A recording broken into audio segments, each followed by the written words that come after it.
Good morning, everyone. Thank you for joining today's session. It's my pleasure to give you guys an update on our first half results, plus a market update in terms of where our strategy is and what is driving our business future growth in the coming months. For those that are joining us for the first time, eCargo simply is a business that helps our brand principals sell more in the regions that they are trying to drive sales in, specifically China and Australia. As Clive mentioned, I'm Lawrence, I'm the group CEO. I rejoined the business back in end of September last year, and over the last few months, we've made a number of changes to drive the business, which I'm here to show the results of those. So without further ado, I'm gonna kick off the presentation. So I wanna first start off today with, what have we been able to achieve over the first 6 months of this year. I put a number of items here when we'll go through each one, but obviously if there's questions, please feel free to ask on the panel on the right side of your screen. One of the first metrics that we use to see growth and success is the general merchandise value that we're able to drive for our brand principals. And this really refers to the sales that we're able to support them through our services that's helping in the markets that they operate in. For the first 6 months, we've grown for our brand principals over 139% in terms of growth in sales that we're able to generate in the same period compared to last year, which translates to be about 25 million Australian. Now, this number only includes the sales of our brand principals on China marketplaces, as is an easier indicator to generate, just to show you guys what we're trying to do here. What drives those are really two major contributors. The first one is our client sales, which are the same clients that I use to measure. For this month, for the first 6 months compared to last year, the clients that still exist with us. For those, on average, they've grown over 74% in the sales that we're able to drive for them. The second contributor is our online FMCG business, which really refers to our distribution and trading, where we take ownership of inventory and then we will sell in China on our online marketplaces. That has growth about 10 to 15% in the first 6 months compared to the same period last year, which translates to about 5 million Australian dollars in sales. Part of our business is also a technology side of our business, and what drives an under pillar of our technology business is our eCargo platform, which is a proprietary system, and I'll go through that a little later in the presentation. We're able to generate about 1 million orders first half of this year. Now, we've been driving a lot of commercialization around this platform. So compared to last year for the first 6 months, we've only generated about 150,000 orders processing through the platform. So this year we've generated over 6 times growth in terms of our usage of our platform. We've also launched our own B2B marketplace back in this year around April, May. This is really our own online B2B marketplace, connecting brands from overseas to our distribution network in China. Since then, we've now grown over to 30 plus distributors utilizing our platform to find the products that they want to import into China for sales to their consumers. An additional point is we've also did a joint venture this year with a Hong Kong listed company called CN Logistics, and we did a joint venture to launch Hong Kong's first cross-border wine marketplace, purely content-driven and direct shipping from Hong Kong to China. Basically, the platform is to allow Chinese consumers to acquire wines in the premium and fine segment, and also be able to take this wine from Hong Kong, getting it delivered directly to them, which kind of bypasses a lot of the China requirements for importation of this wine. So basically, the broader availability of different wine types are now offered to consumers in China. We've also signed on over 10 new brands into our portfolio, and we've been kicking them off in the second half, which is already currently ongoing in China and other parts of Asia. We're also expanding into Malaysia and India, replicating our model for China into new markets. The benefit of this is we have government support in local markets, plus in Australia, to help these brands grow in new markets for them.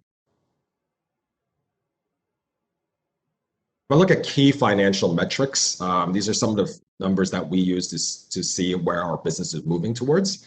One of my key KPIs for this year was to really improve our gross profit margin. So as you can see in the first half last year, we were operating at gross profit margin of about 30%. This year for the first half, we're now grown that to 46%. And really simply put, the two main things. One is we stopped working with low margin product categories, and we just cleared out the stock out of our warehouse because we just weren't driving enough value out of this product category, specifically around food and some of the beverages that we were working with. We shifted our portfolio towards higher margin products, and this relates to health and beauty, cosmetics, health supplements, which are still very high demand by Chinese consumers. But we work with new brands in this portfolio to kind of drive those value into the market. We also seen our services margins improve significantly due to the COVID-19 recovery, both in Australia, the services that we are offering through our Bleak business, and also through the services that we're able to offer in China for brands that really want to operate their online business, which then translates to when I look at the EBITDA and our net loss. Over the last 3 periods, you'll see in the first 6 months measured here, you'll see a significant improvement, specifically in EBITDA, where yes, we're still generating a loss of about 400,000 Hong Kong dollars, which translates about 75,000 Australian. But the idea is we're seeing definitely growth in this area, especially when we look at net loss. We've now narrowed that net loss to about 6 million Hong Kong dollars, which about non-cash related will translate to be about 4.5 million of that 6 million. So what we've been doing here is really driving stronger cost control. We review our overhead expenses, including all the way down to our warehouses in terms of operations, reviewing the cost there, driving a better cost control out of this. We've also, what contributed a bit of the loss is also we drive a lot more investment in R&D for technologies.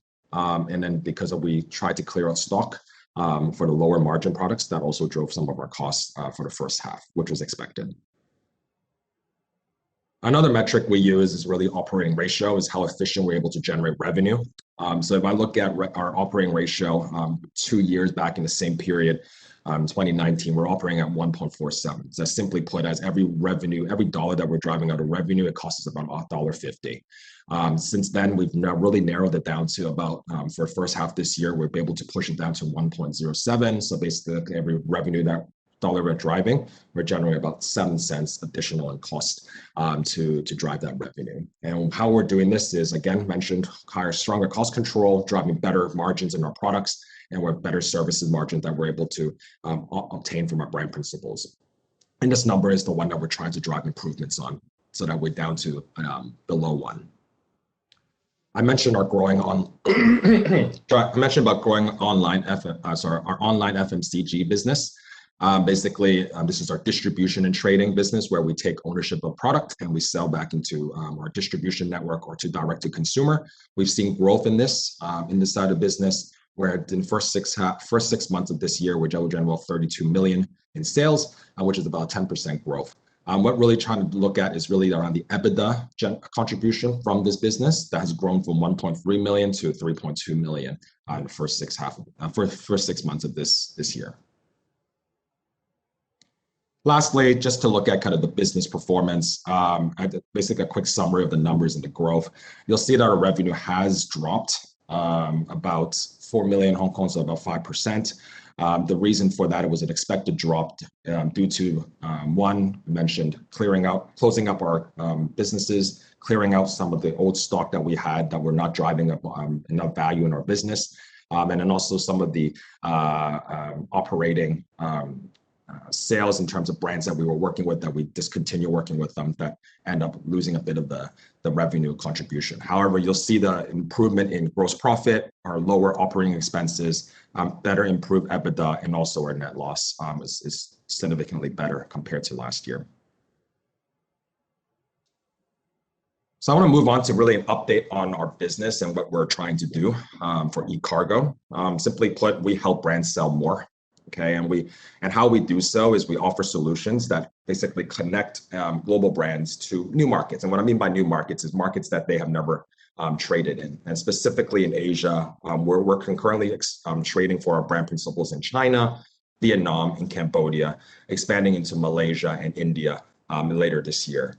All this is supported by our own proprietary platform, which is eCargo, which offers both across the whole value chain, different solutions to kind of support our brand principles to generate sales at a more accelerated growth and also kind of streamline their costs. So then ultimately it generates a higher ROI for them when they're trading in these new markets for them. So when I look at the business models, basically there are really three in eCargo. The first layer, which we call the technology enabling, is our growth business. And it's really underpinned by eCarOS, our own proprietary system, which offers the order management system that helps our brand trade on multiple platforms with utilizing one system. It also offers a B2B front and B2C, which I mentioned, which I'll go through a little later. How we drive revenue from this is through license fees, subscriptions, and also revenue share. Now, this technology side really supports our two foundational businesses for eCargo, which generates most of our revenue. On the left side is our distribution and trading, which means that basically I work with brands on a distribution right, whether it's exclusive or as a trading partner. We take the brands and we sell it to our distribution network in China or directly to consumers through our own platforms or through our own stores. We make basically trade revenue and a percentage of sales that come out of our distribution and trading business. The other one is our traditional business where we first started eCargo. We've been offering. It's our what we call e-commerce enablement, basically end-to-end services that we help brands from all the way from logistics all the way to store operations to helping them run to customer service, marketing, content generation. Basically, the whole service scope that they need to help successfully trade online is what our e-commerce enablement model is, a services-based model that we offer both in Australia and China. How we generate revenue from it is through service fees, which usually generate project fees, one-off, or through a retainer basis that we obtain on a monthly basis, and also a percentage of sales that we're able to generate for them for our brand principles.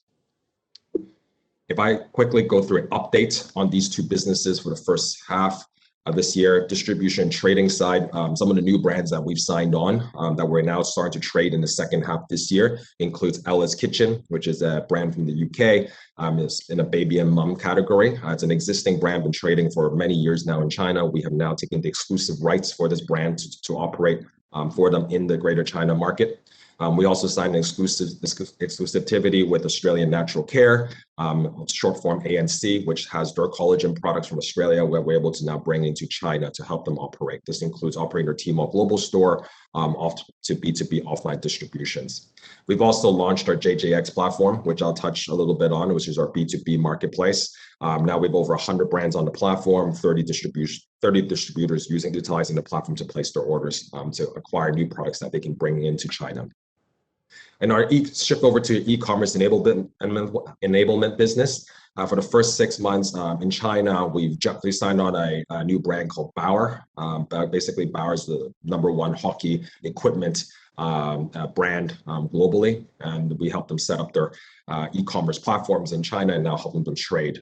Officially launched this month in August. Australia, our Ambleek business launched multiple sites, including sites for Barbecue Galore, Jeans West, Fisher, and PayCal. So this is the service model, and we've seen a significant improvement in these client services margins and also project margins, given the recovery for a lot of these online retailers in Australia.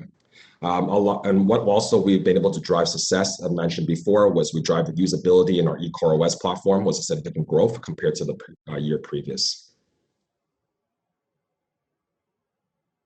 So our ongoing 2021 strategy, I basically put as simple 4 things that we're trying to do. One is digitalization of our processes. Okay, traditionally our business has always been a very services model, manual, but we want to utilize technology to really drive scale and accelerate our revenue and contribution down to the bottom line. Second is really improving our margins across the business, ensuring that every business is showing strong growth in the margins that they're able to generate, driving additional value through our brand principles or out of the trading products out of our portfolio. Regional expansion, replicating what we've been able to build in China, but into other parts of the world, specifically in Asia, Southeast Asia, so that we're able to generate more value for our brand principles. Lastly, is really around supply chain technology and really commercializing our eCarOS platform. It's a platform that we've been using internally for many years now, but now we want to push towards market to drive additional revenue for the group. So if I quickly go through each point, digitalization of our processes, how we obtain success out of here is really putting our current B2B trading model in China. Meaning we have over 2,000 retail point of sale locations across 20 provinces in China, which takes very manual work, whether it's talking to customers through the phone, WeChat, emails, et cetera, to kind of conduct deals and put everything into a platform so that the art distributor is able to then utilize and see the most updated products, updated pricing, updated minimum order quantity, and they're able to place the order directly, whether themselves or through a group model, meaning multiple distributors can place smaller orders so that they can meet the requirement to import the product into China. Now, the benefit of what I mean by digitalization is distributors can utilize the platform themselves, and then they can identify products themselves, but eCargo still provides the services in betweens, which includes the logistics, the payment handling, onshore and offshore, and then also the due diligence of the brands and also the distributors. So all this is basically conducted online, and JJX's platform is built on top of eCarOS, which was the platform I've been talking about. In terms of improving margins, really it's shifting our product category towards health, higher margin products, including hair care, beauty, cosmetics, mom and baby, personal care. And then also there's a CBD category that we're expanding into other parts of Asia, given the rise of the demand in this category by consumers in multiple regions. We completely stopped selling, I've mentioned before, low margin products, which basically what I mean by low margins is any margins that are below 10%, we just completely stop in terms of our trading for those products, and we shift out of our warehouse. We closed up unprofitable businesses the first half. We saw some businesses that were not generating enough success, enough contribution to the bottom line, but also drives a lot of maybe perhaps costs into the business. So we completely closed off those businesses. And then we've seen a service margin improvement through our project implementations, whether that's setting up our own e-commerce platforms for our partners or helping them service them through a kind of continuous operational method and also marketing for those brands to drive sales online. These on the right side are some of the brands that we've signed on the first 6 months, and also for brands that includes launches into Australia and also into China. Regional expansion, one of our key initiatives this year is really to grow to other markets, and I'm highlighting here specifically Malaysia and India.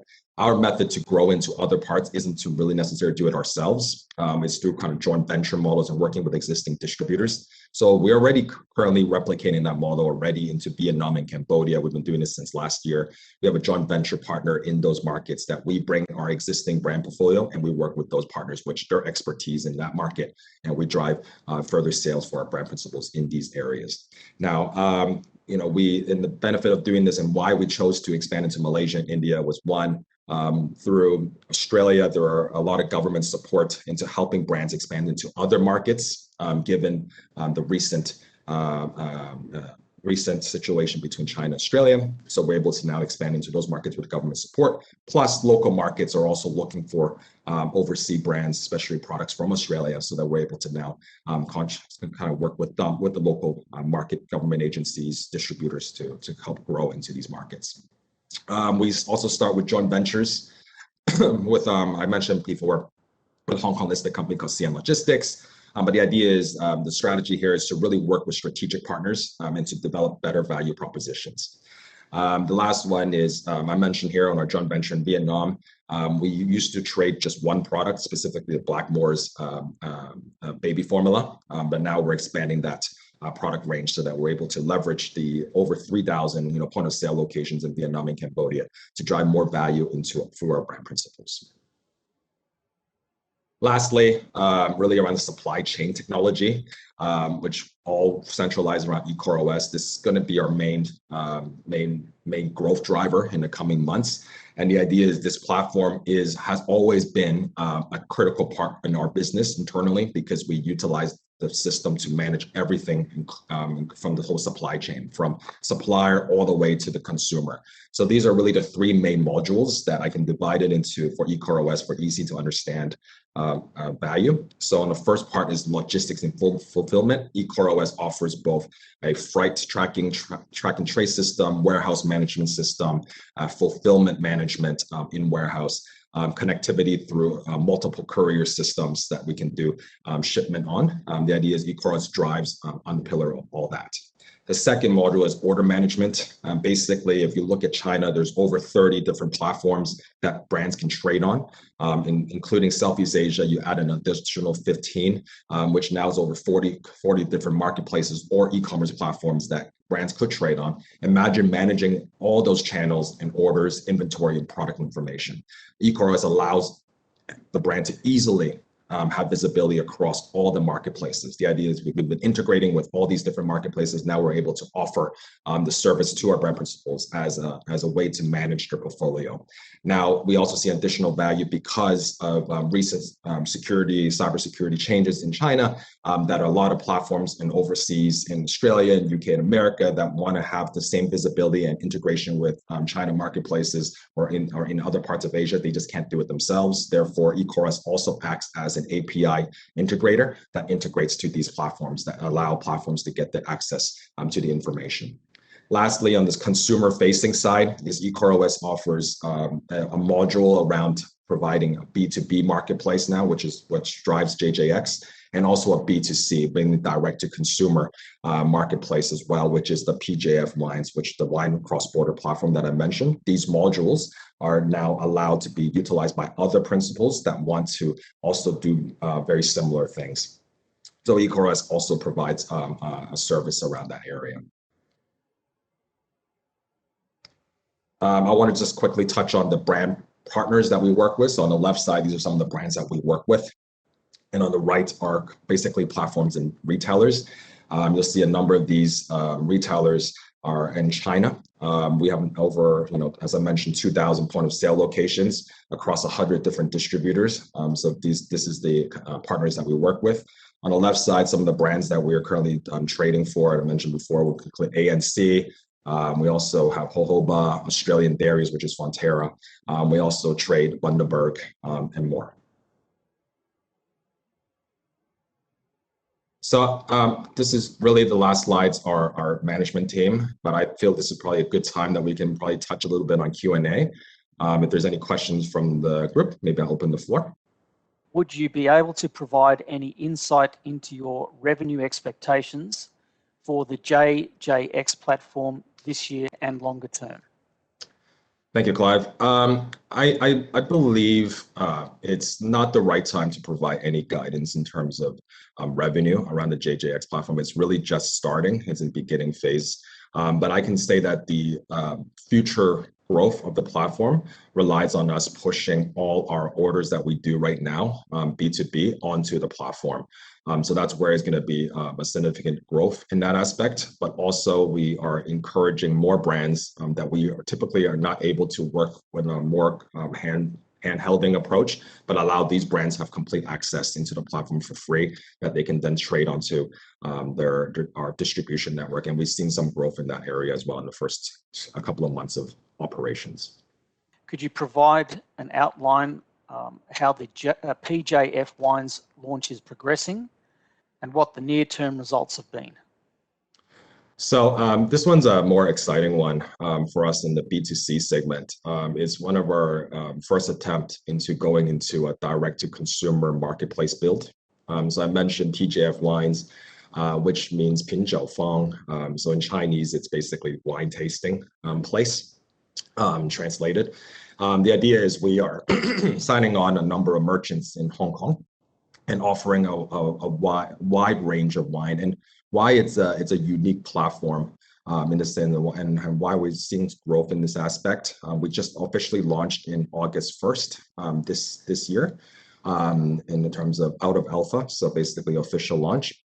Why we're seeing growth is because traditionally for China, wine importation, you generally have higher tax, higher tariffs. The testing process is very rigorous, meaning every batch that you import into China requires testing. And then you also need to do Chinese labeling on the wine to be able to sell to consumers in market. Now, because of cross-border enablement, meaning if I ship the product direct to the consumer from outside of China, we can bypass all that. Meaning we don't need to do that for wine. So hence, if you see the value, it means that in China, there's a lot of mass wine brands that basically sell to the mass consumers at lower price point because they're able to then cater to the cost of importation. But for premium and fine wines, they can't, right? It's just very, whether one is very limited supply and second is the cost to doing importation is quite high. So leveraging the cross-border element where consumers pay a lower tax and there's no damage to the label, nor do they need to do testing for the product to get imported. We really broadened the product range that offered to Chinese consumers. So for us, we're the first marketplace cross-border direct shipping from Hong Kong into China. And we've seen now significant growth in terms of users. Our current wine selection have grown purely from alpha around 50 to now over 500 wine selection. So we are going to look forward to seeing more growth through as we drive more marketing to acquire consumers in the later half of this year. Lawrence, you've moved away from low margin products, which you've mentioned, to higher margin products. What impact will this have over the next half on revenue? So I think if you look at already the first half of this year, we've seen significant improvement in margin contribution, and we also seen significant in terms of EBITDA contribution through our FMCG online business. Going forward, we are expecting to continue to see growth in this aspect. And then also, this has already continued since the last quarter, last year, Q4, and we've able to see the same benefit coming in. So we expect the same pattern, the same trajectory for the second half. I've just seen another question come through in the Q&A area, just regarding our new brand pipeline for the second half of the year. Okay. So our pipeline has always been a larger pipeline because we've seen a huge demand of brands looking for new markets to trade in. And China is obviously one that still has very high demand growth. So, in the first half, we signed on 10 plus new brands. We expect the second half to be in the same similar pattern. Lawrence, thank you very much. We'll turn this into a copy for you, for investors to review. Thanks very much to everyone for your attendance today. Thank you, everyone. Thank you.